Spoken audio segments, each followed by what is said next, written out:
দশম শ্রেণীর যারা ছাত্রছাত্রী রয়েছে তোমাদের জিওগ্রাফি থেকে আজ একটি প্রশ্নের আমি উত্তর দেব। বাড়িমণ্ডল কি?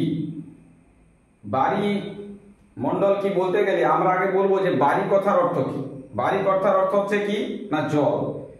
সাধারণত সমুদ্র, নদী, জলাশয়, হ্রদ, খাল, বিল সবে যে জলে পূর্ণ থাকে, তাই ওই একত্রিত প্রচুর পরিমাণ বা বিশাল আকার ওই জলরাশি স্তূপকে আমরা কি বলবো না বাড়িমণ্ডল বলবো। একসঙ্গে কি বলবো না বাড়িমণ্ডল বলবো, হয় বাড়িমণ্ডল বা জলমণ্ডল।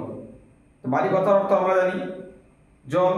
তা পৃথিবীর আমরা জানি কি পৃথিবীর 3 ভাগ জল আর 1 ভাগ স্থল। এই বিশাল আকার বিশাল জলরাশি পরিমাণকে আমরা কি বলবো না বাড়িমণ্ডল বা জলমণ্ডল বলবো। তা তোমরা পরীক্ষা করলে এভাবে লিখবে।